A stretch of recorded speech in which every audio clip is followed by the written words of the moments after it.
All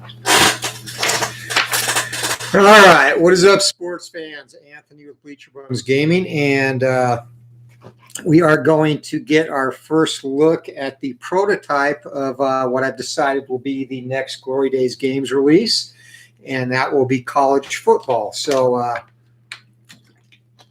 before we get into the game mechanics and the overview of the game, why football next?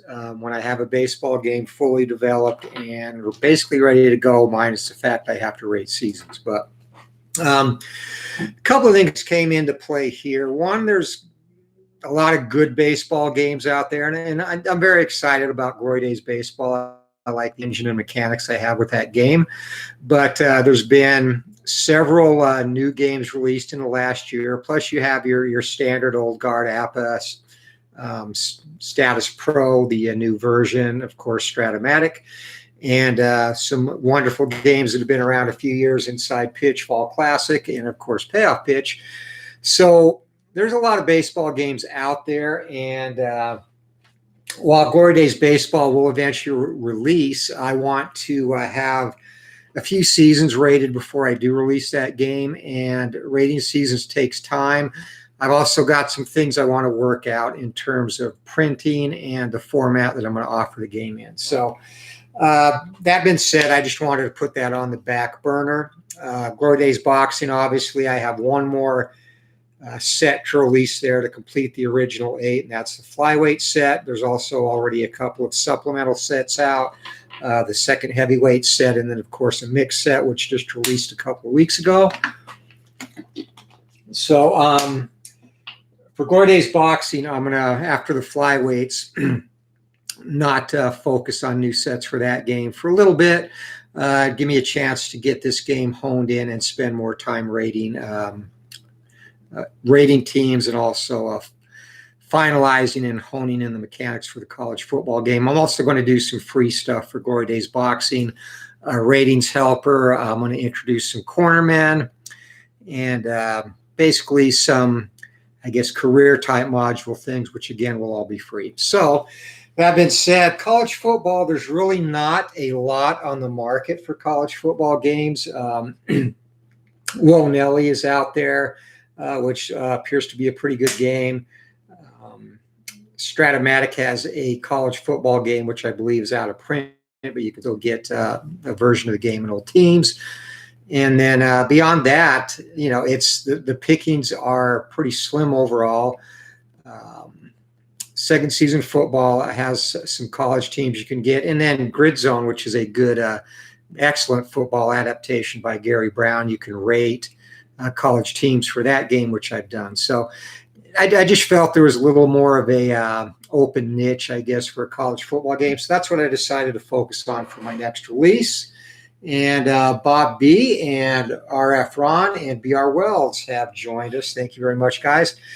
So that's what I decided will be the next game release for Glory Days games and the college football game. And I plan to release this after the 2021 college football season.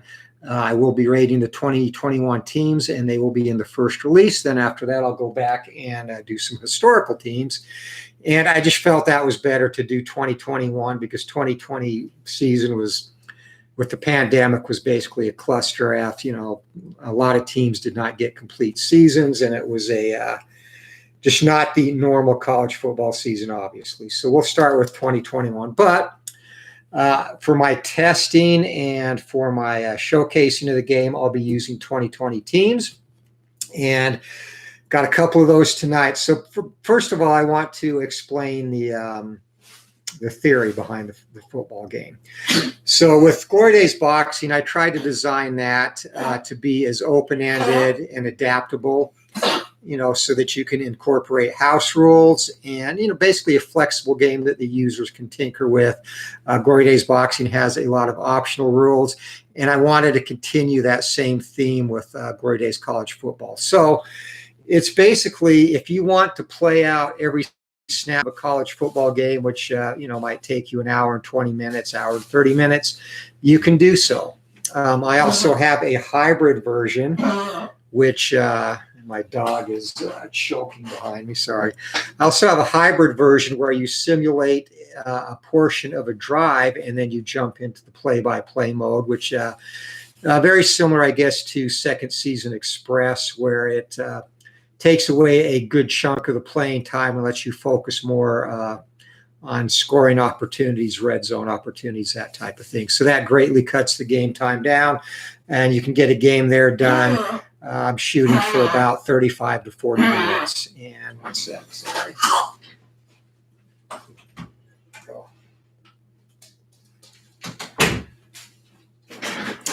That was Duke, who needed to go outside. So a couple of versions there. And then stats, you can keep no stats, really, minus just totals.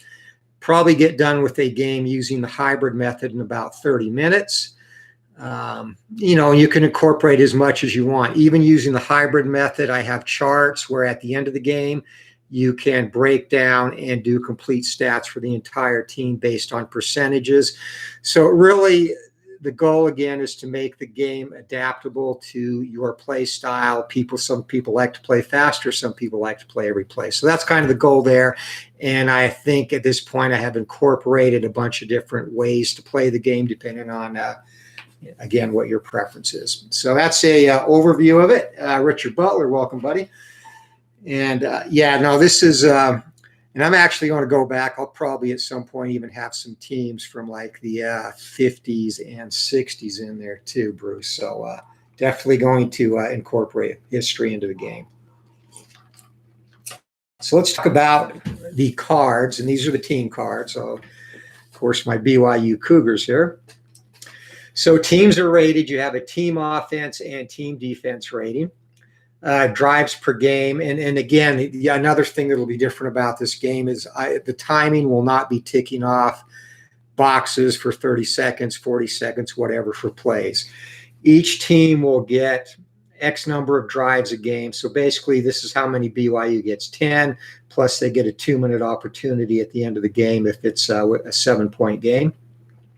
So what you will do is add the 2 drives per game for each team together, round down to the nearest number, and then each team in this case, using New Mexico here, who has an 11 plus 2-minute. So 21, each team will get 10 drives per game plus a 2-minute opportunity at the end of the game, which basically is an extra drive. Timing is done in terms of drives and not incrementally tracking minutes and seconds, that type of thing. Talent factor. Talent factor is what's going to separate the truly elite teams, because the ratings here, the individual ratings, will often be the same between a team like BYU, which is a solid G5 team, but they're not going to beat an Alabama or Ohio State, obviously, as much as I wish they could. It wasn't going to happen last year. So talent factor comes into play for teams that, based on strength of schedule and ranking, will get a 1 or a 2. The majority of teams will be 0, which is, again, relates to the more parity. But for the elite teams, that talent factor comes into play, and that will make a difference when teams have equal offensive and defensive ratings up here. Offensive style, there are 8 different offensive styles, and they are max run, which would be like your service academy, Army, Navy, heavy run, favor run, lean run, balanced, lean pass, favor pass, heavy pass, and air it out, which would be a Mike Leach type offense. And then there is also a 2-minute style, which I'll get to later. So that's what the offensive type is. Talent factor, again, NA, because BYU is a 0. These are the adjustments if they did have a talent factor. Up here, if you played Glory Days Boxing, you're very familiar with this. It is in Glory Days Boxing, these would be ring general stars. Here they are trench control stars. So you see them in order, high to low, for both offense, run and pass, defense, run and pass. And the reason I don't mix them up like they are in the boxing game is the talent factor will adjust roles in this area here, so they need to be sequential to work correctly within the mechanic of the game. If you want to let the dice call your plays for you, there is a chart here which goes down in distance for each team, and it differs per team based on what they do.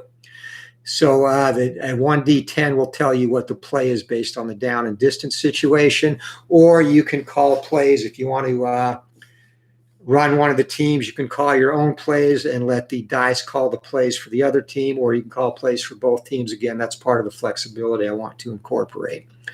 So that's what that is, and again, we'll get into that a little bit more. You see here, doubles on the 1d6 roll for the trench control results in a potential penalty, which again is later on. And then down here you have the individual boxes. So this is run box, and these numbers here, 0, +1 to 3, -1 to 3, are read based on what the star results are. So here, if BYU is running play and they roll a 2-star run, and the opponent's defense is a 0-star run defense, they would read a 1d10 out of the 2 column here for the result of the play.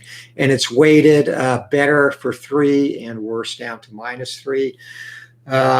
Short pass, long pass, same principle as the run. And these are the BP. This is the BP or big play chart. And you see here on the run column or on the run table, there's a couple of big play opportunities, 1 on the short pass, 2 on the long pass.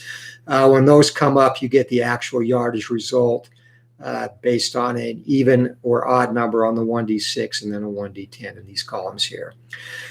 Big play on kickoff, punt returns, and also a stuff, which happens on a -2 or -3 roll. The back can get stuffed in the backfield. And again, we'll get into that as I go through the mechanics of the game. Finally here, I talked about this. These are the percentages. So this first column, carries and catches, short and long. You would use this if you want to designate or keep individual player stats as you call plays. And again, this is a 1d20 roll, tells you who the ball carrier is. And again, totally optional. If you don't want to keep individual stats, you don't use this. It speeds the game up.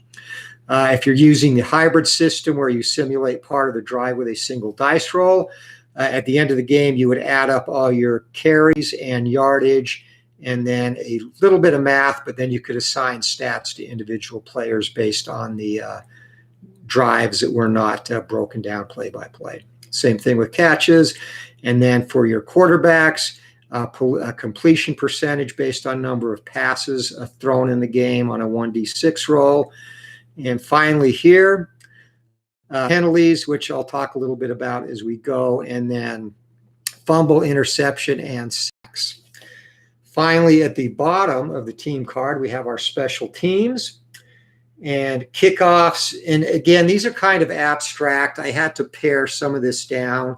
So kickoffs are pretty simple. It's going to be a touchback to the goal line, to the 5 or to the 10, and then you would roll a return. Kickoff returns, here you see on BYU a 1 to 15, you would go to the big play chart and get your kickoff return number there. Otherwise, it would again be a very abstract return of potentially 15, 20, or 25 yards. And same thing, same concept on punts and interception returns. And finally here, your kicking ratings for a field goal and extra point and onside kick. And what's not on these cards yet are the punt. Punts are up here. Again, abstract. For simplicity's sake, really, punts are 35, 40, 45, and then the 1d20 rolls are weighted on the probability of one of those happening. There will also be an event chart, which comes in if you use the hybrid method, which will have some unusual plays and rare plays and that type of thing. Again, very similar to Glory Days boxing. Hey, Philip, what's up, buddy? So yeah, and that's one thing, Richard. Again, I really want to make it flexible so that you can play, like I did with a boxing game. You can incorporate whatever rules you want to play a quicker game or a more, slow-paced, like a Strat-O-Matic type football game there. So, and you can obviously go back and forth during the game, or play one side where you call every play the other side where you simulate part of the drive. My philosophy is once you purchase the game, it's your game, play how you want to play. So let's talk about the hybrid system. and we will basically get right into the game, and I'll show you how it works. So this is the hybrid system. So what you do here is you will take the team's offensive and defensive ratings, and we'll say BYU is going to get the ball first, okay? So they have a team offensive rating of 9. New Mexico, historically not a very good program. They have a team offensive 5 and a team defensive 3. So when BYU has the ball and you're doing the hybrid method, simulating part of the drive, you would take the team offense minus the team defense. So 3 minus 9 is 6. And you will roll your drive check based on the 6 here. And again, it's weighted. Obviously, the lower the number, the greater the chance for a stoppage and punt versus a successful, potentially scoring drive. And also at the high end and low end, it increases fumble and interception chances on the drive, as well as big plays on the drive chart itself. So to show you how that works, so we know BYU is a 6. So you will roll all 5 dice.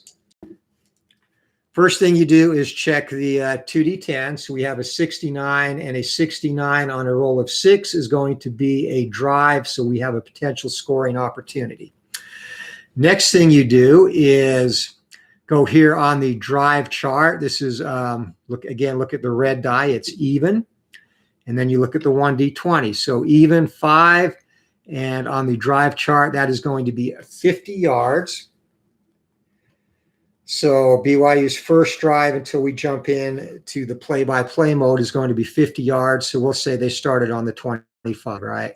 So they are now down at the New Mexico 25-yard line.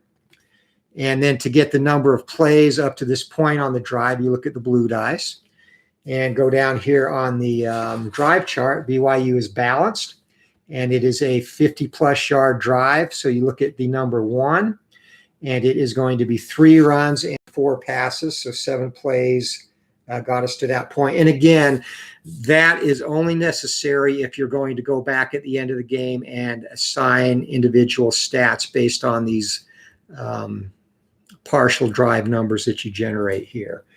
And it may sound complex, but it's really not. And again, if you don't want to do that, you don't have to. You can just say, okay, we've got the ball in the 25, ready to go. So once you jump into play-by-play mode, we'll put the cards down here, and I've got it so you can overlay them. So here you'll see, actually we'll have to do it here because they won't fit. But you've got BYU. BYU will be on offense, obviously New Mexico on defense. So this is where it comes into play with very similar to the Glory Days boxing mechanic.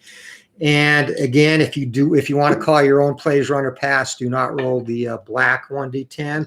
I'm going to let the the dice call it just to show you how it works. So 1st and 10, New Mexico 25 and 9. BYU is going to take a shot. So a 9 on there, they're going to go for a long pass. Next thing you do is check the 3. So 3, BYU, very good pass game last season, has 3 stars. New Mexico 5 has 1 star on their pass defense. And you are then going to look at the white number here. So it's a +2, and you go to the +2 column here on the long pass star here. And going down to 9, that is going to be a rare incomplete. So BYU takes a shot. It's incomplete, and it's going to be 2nd down and 10. And if you had completed the pass, you then check, if you're doing individual stats, you then check the 1d6 to see who that would have gone to. And 6 on a long pass for BYU would have gone to Dax Mill. So that's really as simple as play resolution is. All, again, a single die roll once you're into play-by-play. So we are 2nd and 10. Again, we'll let the dice call the play for us. So 6 on the black 1d10 on 2nd and 7+ is going to be a short pass. We then do our ratings. 3 stars, and New Mexico does not have a very good pass defense, so it's going to be a +1 for BYU. Short pass, so we look at this column here. An 8, and 8 on a +1 is going to be 10 yards. And that is going to be complete. And short pass, if again keeping individual stats, that's going to go to Byron Rex.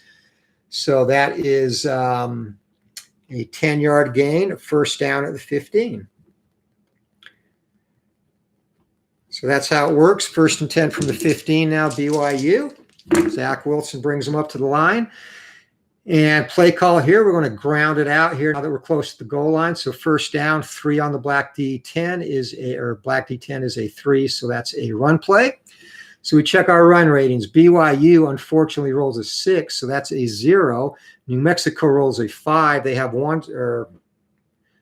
also 0, so that's going to be even. I've got New Mexico's card out of the way there. So you'll go to the even column and evenly match. BYU average 5.5 a carry, so they still have a pretty solid run game. So a 0 and 0 on the 0 column down here is going to be a 4-yard gain. The ball carrier 9 is going to be Tyler Algier. So 4-yard gain, that goes down to the 11-yard line, BYU second down. All right, second down and 6 from the 9, and BYU. Now, obviously an option here, you're not going to call a long pass on the 9, right? You can either keep it. One thing that will not be, it's again a flexible where you can default to a short pass inside the 20, or you can go with the rating because this introduces a little bit of variety in terms of completion. So I'm going to stick with that.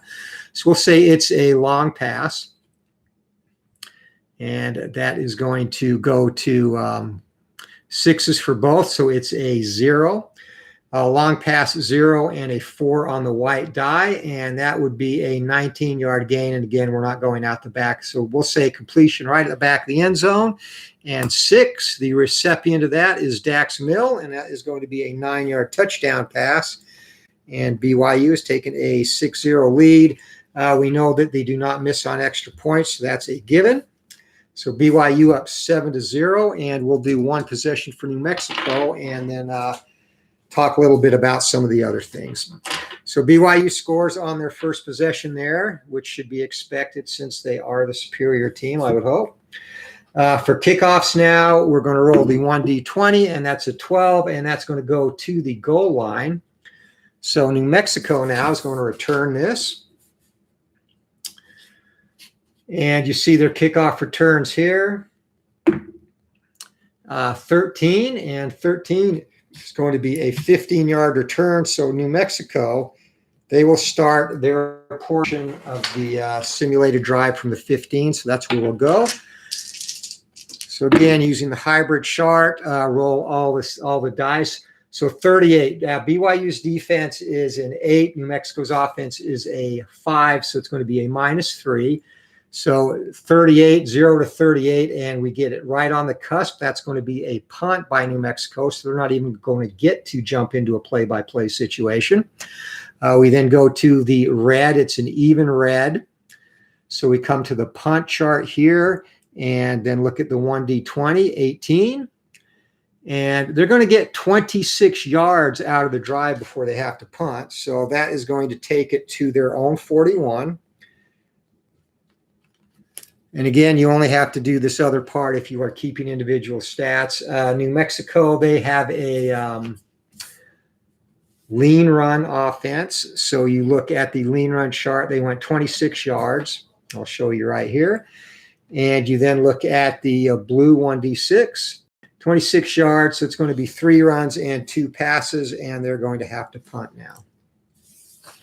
So they do not get a scoring opportunity, and punting. Again, you roll the 1D20. So 16 on the punt, and 16 is going to be a 45-yard punt, and that is going to go 45, quick math here, sorry, that'll go down to the 14-yard line, and BYU's punt return. I'm not going to do another drive, but just show you the punt return. Punt return here in 8 would be a fair catch. So BYU starts their simulated drive from the 14. So that's basically in a nutshell how it works. So let's look at just some of the other mechanics and aspects of the game. All right, so you've seen two drives, drive that resulted in a score for BYU and a drive, again, using the hybrid method that resulted in 26 yards of movement and a punt for New Mexico. So before I move on, let's just say game's over. We're going to assign stats for the simulated portions of the drives that we didn't do play-by-play. So here, whatever BYU's yardage was, so we just say it's... we'll just say 100 yards for simplicity's sake. 36 of those yards would be running yards, 64 would be passing yards. You would then roll the percentages here based on the carry or the carries. Say there was 10 carries based on the tracking. Tyler Algier would get 4 of those, and then you would split the others according to percentage. Same thing with yards. And I'm not going to go too much into that. Again, that's an optional rule if you want to keep individual stats, but that's how that would work for these simulated portions of the drive. So let's look at some other things on the cards. Okay. All right, so some of the symbols on the cards, these asterisks, that is a potential fumble. So when that comes up, what you will do there is each team is rated offensively and defensively for fumbles based on their average against the national average. So say BYU calls a running play, it's in the 0 column, 3 yards, and it is a fumble. So what you'll go here is to the fumble chart. BYU did a pretty good job on ball security. Their offensive range is 1 to 4. New Mexico's adjustment on fumbles is actually a -1, so 1 to 3, and you roll the 1d20, and it's that simple. And here I rolled a 3, so BYU would have lost that fumble. Interceptions and sacks work the same way. Interception possibilities are based on the average of all football teams and then adjusted by the team's propensity to throw an interception. So all these charts will always have the same number of fumble chances, interception chances, sack chances. Whether or not they occur is based on the individual teams. So we'll say we have a long pass called, and it's in column 2 here, and it's an incomplete followed by an exclamation point, which you see on the ledger here is a possible interception. Basically the same thing. So Zach Wilson, very good taking care of the ball. BYU's interception rate was amongst the lowest in the country. 1 to 3 is a base. New Mexico actually is pretty solid. They are terrible throwing interceptions, but they're also decent on defense. They're a +1. So it would be a 1 to 4 for a pick, and BYU is 2 for 2 in turnovers. So playing a game, if that result had come up with the adjustment, that would have been an interception for the Lobos. Same thing with sacks. Sacks are designated by the $sign here. So whenever that result comes in, sacks could be included on a incompletion or even on a completion. And BYU might not have any. Oh, yeah, they do. So here on the short pass, there's a sack opportunity on a completion as well. So when that comes up, again, New Mexico, their defensive adjustment to sacks is a -3. They were very good at pressuring the quarterback. BYU is a 1 to 4. And the lowest you can go on any of these numbers is a 1. There has to be some opportunity. So in this case, it takes it to exactly a 1. So if a sack opportunity comes up and BYU avoids a sack. So if I had rolled a 0-2 here, it would have been an incomplete pass. If it had come up on this column here on the short pass, instead of a sack, it would have been a 12-yard gain. And then when a sack does occur, to get the yardage on that, you'll basically just roll a 2d6, which is indicated here next to the quarterback. So if Zach Wilson was sacked, he would have lost 8 yards. So that's it. Pretty simple figuring out those things. Penalties, we'll do those next. So on the 2d6 roll, we roll doubles. All right, so that is a potential penalty. So say we have a run play called and we roll doubles, and it is a 2 for both the offense and defense. So it would be in the 0 column here. But first we have to use the 1d20 to see if there's a penalty. So BYU, a roll of 1 to 2 is a 5-yarder, 3 to 5 is a 10, and 6 is a 15. Subsequently, you check the defense. New Mexico gets defensive penalties on a roll of 19 to 20 on the 5-yard for 19, 15-yard, which would be PI or personal foul, on the 1d20 roll of 20.